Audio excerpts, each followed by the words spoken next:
আসসালামু আমি মনির রহমান, এটিএম বাংলার হেড অফ নিউজ। অন্তর্বর্তী সরকারের সময় যিনি অর্থ উপদেষ্টা ছিলেন, সেই সময়ও গণমাধ্যমের আমাদের সাথে মত বিনিময় করেছিলেন বাতিকে। তখনটাও কিন্তু আপনার এই চ্যানেলে, বিশেষ করে বেসরকারি টিভি চ্যানেলের এই ইস্যুটা নিয়ে দৃষ্টি আকর্ষণ করা হয়েছিল, কিন্তু এতদিনও কিন্তু এটার কোনো বাস্তব কোনো রূপ পাওয়া যায়নি। আর আরেকটা বিষয় আমি আপনার একটু দৃষ্টি আকর্ষণ করবো, আপনি জানেন বোধহয় যে গত 2 দিন আগে রাজধানী মহাখালীতে তৃতীয় শ্রেণীর জনগোষ্ঠীর কারণে সড়ক দুর্ঘটনা, বাস দুর্ঘটনায় 2 জন নিহত হয়েছে। এখন যেটা দেখা যাচ্ছে যে তৃতীয় লিঙ্গের জনগোষ্ঠী রাজধানীর বিভিন্ন সড়কে তারা এখন ভিক্ষাবৃত্তিতে নামছে। বিশেষ করে আপনার মহাখালী, তারপরে হচ্ছে বনানী থেকে গোরস্থানের যে রাস্তাটা, অবস্থানের সড়ক যেটাকে আমরা বলি, সেই সব জায়গায় বিজয় সরণিতে তারা নিয়মিত এখন ভিক্ষাবৃত্তি করে। আগামী বাজেটে তাদের ব্যাপারে আপনাদের কোনো চিন্তাভাবনা আছে কিনা সেটা। ধন্যবাদ।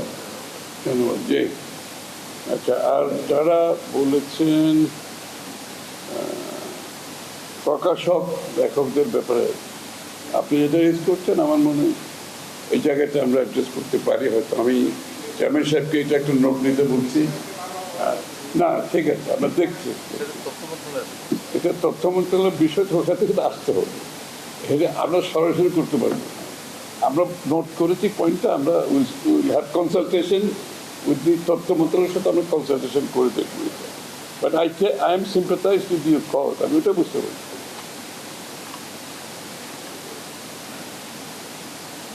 নিউজ পোর্টালের একটা যেটা বলেছেন, এটা বিজ্ঞাপনের ব্যাপারে আমরা আলাপ করবো, তথ্য মন্ত্রণালয়ের সাথে আলাপ করব।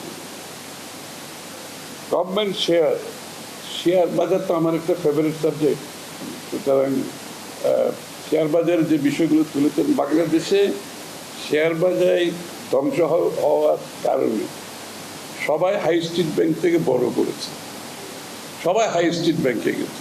হাই স্ট্রিট ব্যাংকগুলো হচ্ছে শর্ট টার্ম ডিপোজিট নেই, লং টার্ম ল্যান্ডিং করেছে উচ্চ সুদে।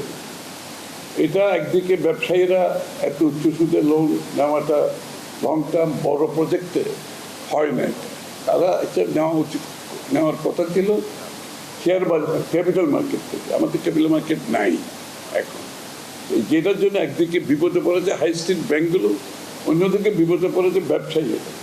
হাই কস্টে বড় করেছে, এখন এটা তাকে পে করতে হচ্ছে।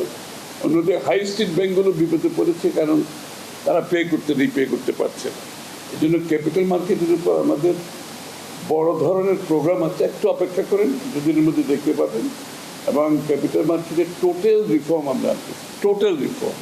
ডিরেগুলেটরের মাধ্যমে আমরা যে যারা ক্যাপিটাল মার্কেটে বিনিয়োগকারী তাদের স্বার্থ সংরক্ষণ করতে হবে, লিস্টেড কোম্পানিগুলোকে কনফিডেন্স সৃষ্টি করতে হবে, কারণ লিস্টেড কোম্পানি ভালো কোম্পানি আসতে চায় না, কারণ এটাকে তারা মনে করে ইট ইজ এ কী বলে, ওই জুয়াদের কী বলে, ক্যাসিনো। এটাকে লিস্টেড কোম্পানি যারা ভালো কোম্পানি তারা একটা ক্যাসিনো মনে করে। তো ক্যাসিনোতে তো কোনো লিস্টেড কোম্পানি যাবে না আনলেস ইনভেস্টার্স কনফিডেন্স একদিকে, অন্যদিকে আপনি যারা লিস্টিং করবে তাদের কনফিডেন্স, অ্যান্ড আপনাকে ডিরেগুলেট করে একটা পরিবেশ সৃষ্টি করতে হবে যেখানে খালি লোকের ইনভেস্টার আসবে। ইনস্টিটিউশনাল ইনভেস্টার ছাড়া ক্যাপিটাল মার্কেট গ্রো করে না। রিটেল ইনভেস্টার দরকার, আমাদের সাধারণ মানুষ সুযোগ পায়, বাট ইনস্টিটিউশনাল ইনভেস্টমেন্ট ছাড়া বড় ধরনের ক্যাপিটাল মার্কেট কোনোদিনও হতে পারে। এই জন্য আমরা বিদেশিরা যারা ফান্ড ম্যানেজার আছে, ফরেন ইনভেস্টমেন্ট আছে, যারা ইমার্জিং মার্কেটে আসতে চাই, তাদেরকে অ্যাট্রাক্ট করে জন্য আমাদের একটা রিফর্ম প্রোগ্রাম চলছে খুব সহসা। And we have somebody in charge now, যিনি ক্যাপিটাল মার্কেটের দায়িত্ব নিয়েছেন। অ্যান্ড হি ওড 9 বছর গোল্ডম্যান স্যাক্সের এমডি ছিল। He knows what he is doing, and I have total support for him. ইনশাআল্লাহ আপনারা চেঞ্জ দেখতে পারবেন ক্যাপিটাল মার্কেট। এখন ক্যাপিটাল মার্কেট খালি প্রাইভেট বড়োইং কিন্তু সারা বিশ্বের উন্নত দেশগুলোতে ক্যাপিটাল মার্কেট গভর্নমেন্ট বড় করে, মিউনিসিপ্যাল বন্ড দিয়ে মিউনিসিপ্যালিটিগুলো চলে বিদেশে প্রজেক্টের মাধ্যমে। গভর্নমেন্টের তহবিল থেকে কেন সব টাকা দিতে হবে? আপনি বিমান চালাবেন, এটা তো একটা এন্টারপ্রাইজ, এখানে কেন গভর্নমেন্ট তহবিল থেকে আপনাকে টাকা দেবে?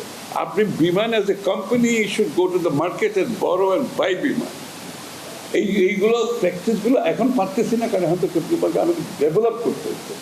আমরা আশা করছি আগামী দিনে এই অনেকগুলো কাজ ক্যাপিটাল মার্কেট ডেভেলপ করার কারণে অনেকগুলো বড়ই গভর্নমেন্ট তহবিল থেকে দিতে হবে।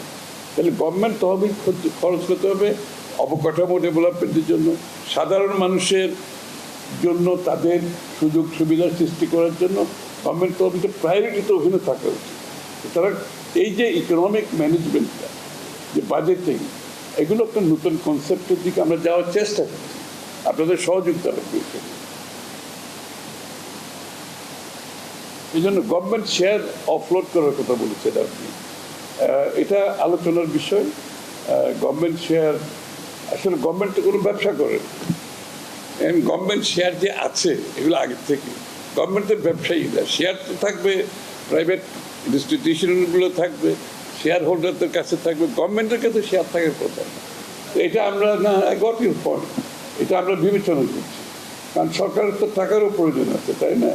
তো গভর্নমেন্ট শেয়ার দ্বারা অনেক কিছু মানুষ লাভবান হয়, যারা এখানে বোর্ডে বসে যারা সুবিধা পায়, যারা একটা গাড়ি ব্যবহার করে, তারা বা ছাড়া খুব বেশি লোক লাভবান হয় আমি মনে করি না।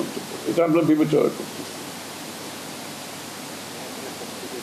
হ্যাঁ, তারপর আমরা ওই আরেকটা চিন্তা করছি, আমাদের যে এক সরকারি অ্যাসেটগুলো আছে এগুলোকে সিকিউরিটাইজ করার জন্য। যেমন যমুনা ব্রিজ কিন্তু পেমেন্ট শেষ হয়ে গেছে, এখন যমুনা ব্রিজে কোনো দায় নেই। এটা যদি আমি সিকিউরিটাইজ করতে পারি, এটার ভবিষ্যৎ ইনকামকে সিকিউরিটাইজ করে যদি আমরা টাকা পাই, এই টাকা দিয়ে আমরা আরও প্রজেক্ট করতে পারবো, আবার ওটাকে সিকিউরিটাইজ করে আটটা দেবো। এই জায়গাটা আমরা যাচ্ছি, সিকিউরিটাইজেশনের দিকেও যাচ্ছি। আসলে ক্যাপিটাল মার্কেট একটা বড় ধরনের পরিবর্তন আনা ছাড়া আপনি ফাইন্যান্সিয়ালি যে জায়গায় আমরা এসে গেছি এখান থেকে বেরোবার সুযোগ নেই।